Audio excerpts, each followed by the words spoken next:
आत्मीय बंधुओं, आज का विषय है आहार शुद्धि पर साधना की सफलता निर्भर। साधना की सिद्धि भाग 1, इसका 5वां अध्याय है। और आज का जो विषय है आहार शुद्धि साधना का प्रथम चरण। आहार शुद्धि साधना का प्रथम चरण। आइए इस स्वाध्याय के क्रम में हम निरंतर कर रहे हैं, पाठ कर रहे हैं इस पुस्तक का।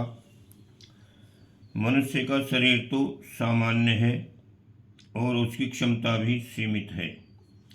वह ज्ञान इंद्रियों और कर्म इंद्रियों के सहारे जो कुछ बन पड़ता है वही करता है। कर्म इंद्रियां हाथ पैर आदि क्रियारत रहती हैं और ज्ञान इंद्रियों के माध्यम से जो समय वर्ती है वह देखा सुना सूंघा और चखा जाता है। उस आधार पर जानकारियां बढ़ती हैं और बुद्धिमत्ता का विकास होता है। शरीर के ये दो कर्म और ज्ञान पक्ष हैं। सहज संचालन तंत्र है जो रेलगाड़ी में कोयला पानी जलाकर भाप बनाने की शक्ति चमड़े के आवरण में ढके हुए अपना अपना काम करते रहते हैं। मोटी दृष्टि से शरीर यही है। इसको दुर्बलता और रुग्णता से बचाना पड़ता है, तभी वह अपना भीतरी और बाहरी काम ठीक प्रकार से कर सकता है। साधना विज्ञान का प्रथम पक्ष यहीं से आरंभ होता है कि शरीर को निरोग और सक्षम रखा जाए। इस निमित्त शारीरिक और मानसिक संयम की आवश्यकता पड़ती है। यदि उस ओर उपेक्षा बरती जाए तो कष्ट पीड़ित शरीर अपने आप तक को स्थिर नहीं रख पाता। फिर उसे योगाभ्यास जैसे उच्च प्रयोजनों की साधना कैसे संभव हो। इसलिए साधक को ये पाठ पढ़ाया जाता है कि वह उस शरीर उपकरण को सही बना ले जिससे कि साधना समय लड़ा जाने वाला है। तलवार जंग लगी और बिना धार की हो तो उससे युद्ध मोर्चे पर विजय पाना कठिन है। जो लोग छलांग मारकर सबसे पहले कुंडलिनी जगाना चाहते हैं वे क्रमिक विकास के सिद्धांत को भूल जाते हैं। विद्यार्थी को एक एक कक्षा पास करते हुए स्नातक बनना पड़ता है। छत पर चढ़ने के लिए एक एक सीढ़ी चढ़नी होती है। मंजिल पार करने के लिए क्रमबद्ध कदम बढ़ाने पड़ते हैं। बीज से अंकुर, अंकुर से पौधा, पौधे से वृक्ष बनता है। ये सब क्रमिक योजना है। शरीर को स्वस्थ रखने के लिए ही अष्टांग योग में आसन प्राणायाम का विधान बताया गया है और यम नियम के परिपालन की आवश्यकता पर सर्वप्रथम जोर दिया है। वर्णमाला और गणित ही सर्वप्रथम पढ़ने पड़ते हैं, आगे की पढ़ाई इसके बाद चलती है। इसलिए स्वास्थ्य संपादन को भी योगाभ्यास का प्रथम और प्रमुख अंग माना गया है। जिसकी नींव ही कमजोर रहेगी उस पर सुदृढ़ मकान कैसे बन सकेगा। जड़ें खोखली होने पर पेड़ कितने दिन खड़ा रहेगा। व्यक्तित्व की सक्षमता और प्रखरता के लिए स्वास्थ्य संपादन सर्वप्रथम आवश्यक है। उसकी उपेक्षा करके योगाभ्यास करने वालों को सफलता नहीं मिलती। न उनका मन योग में एकाग्र हो पाता है और न शरीर में तप साधना करने के लिए उपयुक्त साहस और संकल्प बल ही संचित हो पाता है। ऐसी दशा में साधना परक सफलता कैसे मिले। साधनाओं में इंद्रिय साधना प्रमुख है। इंद्रिय साधनाओं में भी दो की प्रधानता है। एक है जिह्वा, दूसरी जनेंद्रिय। यही दो ऐसी हैं जो स्वास्थ्य पर दोहरी कुल्हाड़ी चलाती हैं। यदि इन दो पर अंकुश रखा जा सके तो समझना चाहिए कि आधी में से आधी मंजिल पूरी हो गई। नींव गहरी और मजबूत जम गई। अब इस पर भवन उठाने का कार्य धीरे धीरे होता रहे तो भी कोई हर्ज नहीं। नींव का कच्चा रहना ही वह जोखिम है जिसके कारण भव्य और बहुमूल्य भवन भी गड़गड़ा कर नीचे गिर सकता है। जीवा पर काबू करने के लिए सर्वप्रथम मनोबल उसी से जूझने की प्रक्रिया द्वारा परिपक्व करना पड़ता है। जब से दूध छोड़ा अन्नप्राशन आरंभ किया जाता है तभी से जिह्वा को दुर्व्यसनी बनने की आदत डाली गई है। तरह तरह के जायकों का नशेबाजी जैसा चस्का लगाया गया है। नमक, शक्कर, मसाले और चिकनाई, इन चारों में से कईयों को सम्मिश्रण हमारे भोजन में होता है। आरंभ में तो बच्चा मिर्च जैसी वस्तुएं लेने में कष्ट अनुभव करता है। शक्कर खाने पर भी उसके मुंह से लार स्रावित होने लगती है, किंतु जब वह चौके में बनता है वही पूरे परिवार द्वारा खाया और खिलाया जाता है। उपहार में भी इसी प्रकार की वस्तुएं दी जाती हैं। तीज त्योहारों पर और मेहमानों के लिए भी वही अगड़म बगड़म बनता है, तो बच्चों को भी वही खाना पड़ता है। इसके उपरांत ढर्रा चल पड़ता है और नशेबाजी जैसी आदत पड़ जाती है जो छुड़ाए नहीं छूटती। फिर मनाही की बात की जाए तो यही एक उत्तर दिया जाता है कि ये वस्तुएं तो स्वास्थ्य के लिए आवश्यक हैं, इनका तो संतुलित भोजन के नाम पर डॉक्टर भी समर्थन करते हैं, फिर इन्हें छोड़कर क्यों मन मारा जाए और क्यों स्वजनों का आग्रह टाला जाए। इतने पर भी तथ्य यथास्थान ही रहते हैं। स्वाद के नाम पर अभक्ष से खाया जाता है, और वो भी जायके में पेट में अधिक मात्रा में पहुंच जाता है। पाचक रस उतने स्रावित नहीं होते, फलस्वरूप वो पेट में पड़ा सड़ने लगता है। अपच की व्यथा लग जाती है और सड़ा हुआ आहार विष बनकर दूषित रक्त बनाता है। उसी को विजातीय द्रव्य कहते हैं। उसे जहाँ कहीं जगह मिलती है वहीं रुक जाता है और चित्र विचित्र लक्षणों वाले नामों से उसका निदान एवं उपचार चल पड़ता है। वस्तुतः रोग का कारण और स्वरूप एक ही है, और उसका सबसे बड़ा कारण अपच है, जो स्वाद के कारण अधिक मात्रा में अन्न को पेट में ठूंस लेने से उत्पन्न होता है। उपचार यहीं से होना चाहिए और भोजन को सात्विक बनाया जाना चाहिए। आध्यात्मिक साधनाओं में सबसे अधिक प्रचलित व्रत उपवास है। एकादशी, रविवार, पर्व त्योहार, देवताओं का जन्म, जयंती आदि में उपवासों का विधान है। कितने ही उपवास महिलाएं सुहाग के लिए रहती हैं, कुछ किसी कामना से, कुछ किसी प्रतिबंध से। कन्यादान के दिन माता पिता को उपवास रखना पड़ता है।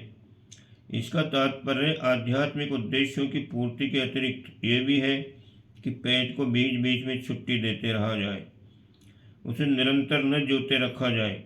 इससे अपच को घटाने में सहायता मिलती है। उस दिन जो खाया जाता है उसे फलाहार कहते हैं, भले ही वो मावा, मिठाई या चाट पकौड़े के रूप में ही क्यों न हो। वस्तुतः उस दिन जल पर रहा जाए। काम न चले तो दूध, छाछ, रस जैसी पतली वस्तुएं ली जा सकती हैं। ऐसी उपवास साधना वस्तुतः योगाभ्यास का प्रथम चरण है। चंद्रायन, कृच्छ चंद्रायन आदि व्रत इसी निमित्त कराए जाते हैं। अनुष्ठानों में उपवास करने, फलाहार पर रहने का भी विधान है। गांधी जी ने अपनी सत्य महाव्रत पुस्तक में अस्वाद को प्रथम व्रत बताया है और कहा है कि यदि स्वादों पर विजय प्राप्त कर ली जाए तो अन्य इंद्रियों का संयम सरल हो जाता है। अस्वाद का तात्पर्य नमक छोड़ना ही नहीं, शक्कर, चिकनाई और मसाले छोड़ना भी है, क्योंकि ये सभी मानवीय संरचना की दृष्टि से अखाद्य हैं। इन सब में उस विकृत स्वाद का समावेश है जो प्रकारांतर से जिम्मेदार है। इन्हें छोड़कर जो भी पेय स्तर का भोजन लिया जाए वह उपवास में फलाहार के विधान की पूर्ति करता है। जल्दी हजम होने वाले फल या साग भी सीमित मात्रा में उपवास जल पर न चल सकने की स्थिति में लिए जा सकते हैं। प्राकृतिक चिकित्सा विशेषज्ञों ने इस संदर्भ में एनिमा की आवश्यकता को और सम्मिलित किया है। उनका कहना है कि आहार की छुट्टी करने की तरह ही पेट में संचित मल का निष्कासन आवश्यक है। जिन्हें में एनिमा में झंझट मालूम पड़े वे हरड़, सनाई, इसबगोल की भूसी आदि रोचक वस्तुएं लेकर पेट साफ कर सकते हैं। ये तो सामयिक बातें हुई। वस्तुतः हमारे दैनिक आहार में से हानिकारक स्वादों का एक प्रकार से विसर्जन ही कर दिया जाना चाहिए। सस्ते फलों और शाकों में आम, अमरूद, बेर, शहतूत, जामुन, खरबूजा, तरबूज, ककड़ी, टमाटर, गाजर, भिंडी आदि ऐसी हैं जिन्हें बिना उबाले ही खाया जा सकता है। कंदों को तथा तोरई, लौकी जैसे शाकों को उबाला जा सकता है। अन्न और दालें भी उबाल कर खाई जा सकती हैं। इन सब में शरीर में घुलने लायक नमक और शक्कर पर्याप्त मात्रा में है। दूध, दही की चिकनाई घी, तेल की तुलना में सुपाच्य है। चिकनाई की आवश्यकता का तिल, मूंगफली, खोपरा आदि को पानी में पीसकर काम चल सकता है। इस प्रकार योगाभ्यासी को जब तब उपवास और सामान्य समय में हल्के सात्विक आहार को भूख से कुछ कम मात्रा में लेते रहने का नियम बनाना चाहिए। रस एवं रसों को प्रधानता देनी चाहिए। ये उपवास क्रम साधारण जीवन निर्वाह का अंग बना लेने पर स्वास्थ्य सुधरेगा, अनावश्यक वजन घट सकता है, पर जीवनी शक्ति का अनुपात निश्चित रूप से बढ़ेगा। योगाभ्यास के प्रथम चरण में इंद्रिय निग्रह को अनिवार्य रूप में अपनाना पड़ता है, क्योंकि जैसा खाए अन्न वैसा बने मन वाली उक्ति अक्षरशः सत्य है। तामसिक और राजसिक भोजन करने से न केवल शारीरिक स्वास्थ्य की जड़ खोखली होती है, वरन उनका प्रभाव मानसिक स्तर पर भी पड़ता है। आहार के अनुरूप ही मानसिक स्थिति में तमोगुण छाया रहता है, कुविचार उठते हैं, उत्तेजनाएं छाई रहती हैं, चिंता, उद्विग्नता और आवेश का दौर चढ़ा रहता है। ऐसी स्थिति में न तो एकाग्रता सकती है और न ध्यान धारणा बन पड़ती है। इस विघ्न को जड़ से काटने के लिए आहार की सात्विकता पर सर्वप्रथम ध्यान देने की आवश्यकता है। जो खाया गया वह किस प्रकार कमाया गया, ये भी ध्यान देने योग्य है। बेईमानी, बदमाशी, हरामखोरी, चोरी, ठगी आदि के आधार पर जो कमाया गया है वो भी कुदान्य है। आहार को हल्का सुपाच्य ही नहीं होना चाहिए, वरन उसका उपार्जन भी नीतिपूर्वक किया हुआ होना चाहिए। पकाने परोसने वाले के संस्कारों का भी आहार पर असर होता है। दुष्ट दुराचारी भी उसी प्रकार हैं जिन प्रकार खाज, दाद, कोढ़, क्षय आदि के रोगियों के हाथ का बना या परसा हुआ भोजन ग्राह्य समझा जाता है। सभी जानते हैं कि गंदगी की छूत लगती है, संक्रामक रोग एक से दूसरे पर धावा बोलते हैं। इसी प्रकार कुसंस्कारी कुकर्मी लोग संपर्क में आने वालों को अपनी छूत लगाते हैं। उसी प्रकार चिंतन, चरित्र और व्यवहार में जिन लोगों ने अनैतिकता भर रखी है, उनका प्रभाव भोजन पकाने और परोसने के माध्यम से भी ग्रहण करने वालों को प्रभावित कर सकता है। जिन होटलों में एक का प्रभाव दूसरे तक न पहुंचने देने के लिए उपयुक्त सावधानी नहीं बरती जाती, समुचित स्वच्छता नहीं रखी जाती, वहाँ का आहार भी साधना मार्ग पर चलने वालों के लिए विघ्न ही सिद्ध होता है। इसलिए शास्त्रों में आत्मिक प्रगति के लिए आहार शुद्धि के संबंध में सर्वप्रथम ध्यान देने के लिए कहा गया है। अध्यात्म ग्रंथों में अन्न को ब्रह्म कहा गया है। शास्त्रकार इसी को प्राण कहते हैं। उपनिषदकारों ने अन्न ब्रह्म की उपासना हेतु साधक की सहमत करने के लिए अनेकानेक तर्क, तथ्य तथा प्रमाण प्रस्तुत किए हैं। इनका अवगाहन करने पर निष्कर्ष यही निकलता है कि आमतौर से आहार में क्षुधा निवृत्ति और स्वाद तृप्ति भर का जो लाभ समझा जाता है वो मान्यता अधूरी, अविवेकपूर्ण है। आहार प्रकारांत से जीवन है। साधक के लिए तो सफलता प्राप्ति के मार्ग का एक महत्वपूर्ण माइलस्टोन है। यदि इस देवता की आराधना ठीक प्रकार से की जा सके तो शरीर को आरोग्य, मस्तिष्क को ज्ञान विज्ञान, अंतःकरण को देवत्व का अनुदान, व्यक्तित्व को प्रतिभावान एवं भविष्य को उज्ज्वल संभावनाओं से जाज्वल्यमान बनाया जा सकता है। अथर्ववेद में अनुपयुक्त अन्न को त्याज्य ठहराया गया है। प्राचीन काल में मात्र पुण्यात्माओं का ही अन्न स्वीकार किया जाता था। किसी के सज्जन धर्मपरायण होने की कसौटी भी एक ही थी, उसने किसका अन्न खाया, वह किस प्रकार उपार्जित था। पुण्यात्मा वही कहता था जिसका अन्न लोग ग्रहण करते थे। अथर्ववेद में लिखा हुआ है, वाल्मीकि रामायण में अंतःकरण को देवता के रूप में प्रस्तुत करते हुए इसी प्रकार कहा गया है। अर्थात मनुष्य जैसा अन्न खाता है वैसे ही उसके देवता खाते हैं। यदि साधक कुदान्य खाता है तो साधक का इष्ट भी भ्रष्ट हो जाता है और उससे जिस प्रतिफल की आशा की गई थी वो प्राय नहीं प्राप्त होता। तैत्तिरीय उपनिषद में ऋषि उद्घोष करते हैं, इस पृथ्वी पर रहने वाले समस्त प्राणी अन्न से ही उत्पन्न होते हैं, फिर अन्न से ही जीते हैं, अंत में अन्न में ही विलीन हो जाते हैं। अन्न ही सबसे श्रेष्ठ है, इसलिए वो औषधि रूप कहा जाता है। जो साधक अन्न ब्रह्म की ब्रह्म रूप में उपासना करते हैं वे उसे प्राप्त कर लेते हैं। आगे वे कहते हैं कि इस अन्न रसमय शरीर के भीतर जो प्राणमय पुरुष है वह अन्न से व्याप्त है।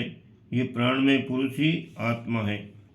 इस प्रतिपादन से अनुमान होता है कि कितना महत्व अन्न को हमारे ऋषिगणों ने दिया है। ये सब अकारण नहीं है। अन्न को औषधि की उपमा देते हुए कहा गया है कि ये सभी प्राणियों के क्षुधाजन्य संतापों को दूर करता है, साथ ही उनके मन की गतिविधियों, दैनंदिन जीवन की हलचलों का भी निर्धारण करता है।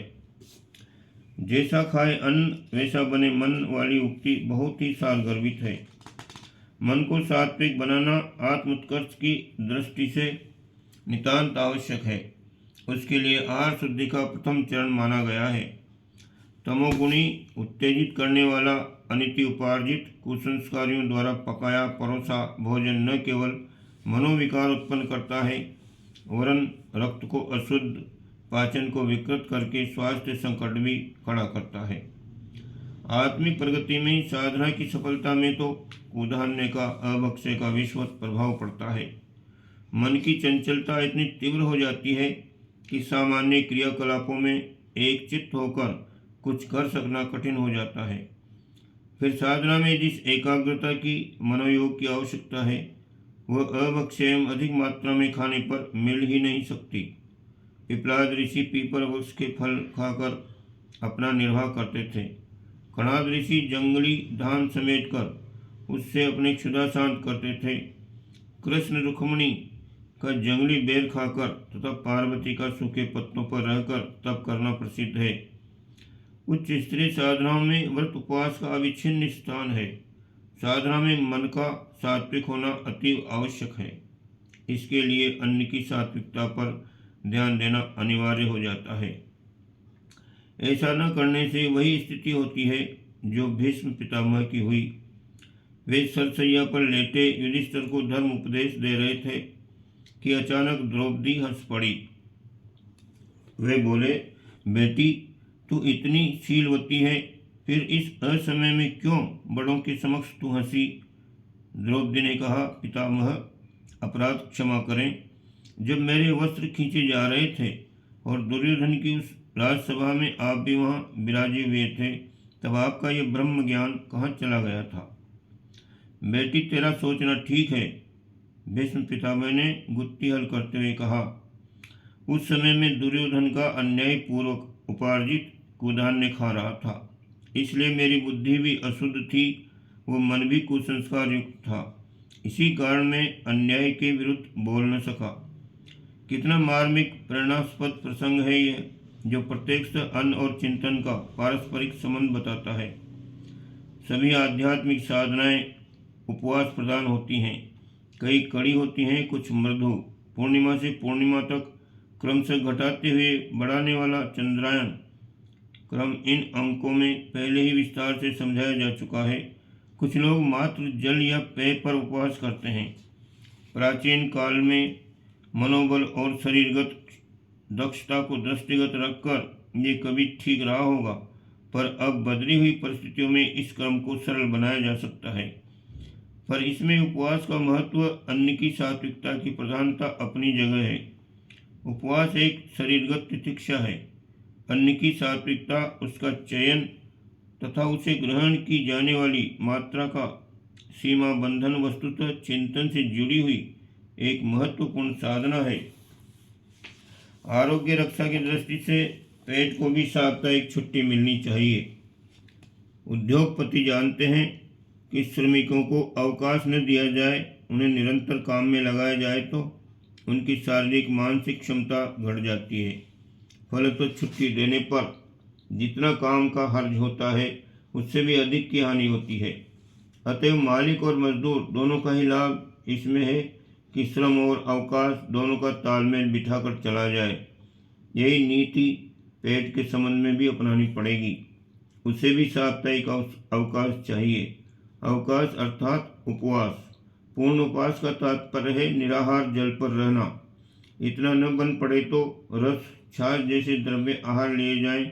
इतना भी संभव न हो तो शाकाहार फलाहार पर गुजारा किया जाए, और वह कठिन पड़े तो एक समय लंघन अथवा आहार का आधा भाग घटा देना चाहिए।